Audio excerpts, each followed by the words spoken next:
শেরপুরের নালিতাবাড়ী সীমান্ত দিয়ে মানুষ পারাপারে সহায়তাকারী ফিলিপের দুই সহযোগীকে আটক করেছে বিজিবি। গোপন সংবাদের ভিত্তিতে অভিযান চালিয়ে তাদের আটক করা হয়। আটক ব্যক্তিদের কাছ থেকে প্রাথমিক জিজ্ঞাসাবাদে সীমান্ত পারাপারের সঙ্গে জড়িত থাকার তথ্য পাওয়া গেছে বলে জানায় বিজিবি। বিজিবি আরও জানায়, আটক ব্যক্তিদের বিরুদ্ধে আইনানুগত ব্যবস্থা গ্রহণের প্রক্রিয়া চলছে। পাশাপাশি ওসমান হাদির ওপর গুলির ঘটনায় জড়িতরা দেশ ছেড়েছে কি না এবং গ্রেপ্তারকৃতদের সঙ্গে অপরাধীদের কোনো যোগসূত্র রয়েছে কিনা তা খতিয়ে দেখা হচ্ছে।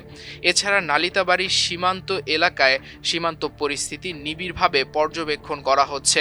যে কোনো ধরনের অবৈধ অনুপ্রবেশ ও অপরাধ ঠেকাতে টহল ও নজরদারি বাড়ানো হয়েছে। ইনকিলাব মঞ্চের মুখপাত্র ওসমান হাদির উপর গুলির ঘটনার পর এই সতর্কতা জারি করা হয়।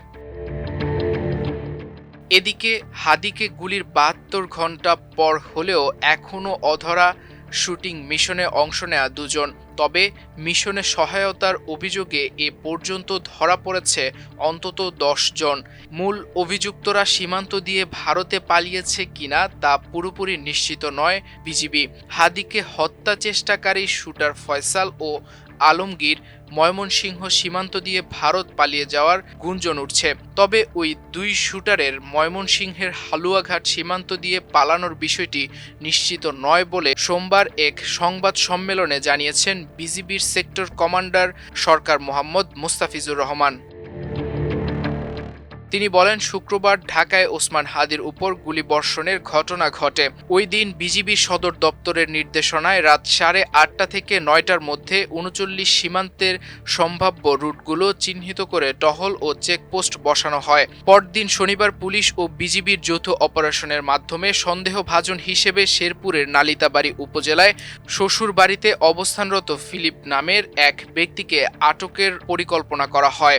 অভিযুক্ত ব্যক্তিরা অঞ্চলটি দিয়ে ভারত পালালে ফিলিপ ভালো বলতে পারবেন, তবে ফিলিপকে পাওয়া যায়নি। কর্নেল সরকার মোহাম্মদ মুস্তাফিজুর রহমান বলেন, ফিলিপের স্ত্রী ডেল্টা চিরান, শ্বশুর ইয়ারসন রিংডি ও মানব পাচারকারী লুইস লেংমিংচাকে আটক করে জিজ্ঞাসাবাদের জন্য বারোমারি বিওপিতে আনা হয়েছে। আজ সোমবার ভোরে ফিলিপের আত্মীয় বেঞ্জামিন রিচার নামের এক যুবককে সন্দেহভাজন হিসেবে আটক করা হয়েছে। তাকেও জিজ্ঞাসাবাদ করা হচ্ছে। পুলিশের আরেকটি দল হালুয়াঘাট এলাকায় অভিযান চালায়। হালুয়াঘাটে অপারেশনের বিষয়ে বিজিবি কর্তৃক সোর্স ও অন্যান্য বিষয়ে তথ্য দিয়ে পুলিশকে সহায়তা করছে। তিনি আরও জানান, ফিলিপের বাড়ি ময়মনসিংহের হালুয়াঘাটের ভুটিয়াপাড়া এলাকায়। মানব পাচারে জড়িত চক্রগুলোর কাছ থেকে ফিলিপের সংশ্লিষ্টতা সম্পর্কে তথ্য পাওয়ায় তার খোঁজ করা হচ্ছে। হাদির উপর গুলিবর্ষণকারী ময়মনসিংহ সীমান্ত ব্যবহার করে ভারত পালিয়ে গেছে কি না তা পুরোপুরি এখনও নিশ্চিত হওয়া যাচ্ছে না। যদি অভিযুক্ত ব্যক্তিরা সীমান্ত পার হয়ে থাকেন তাহলে ফিলিপ ভালো বলতে পারবেন।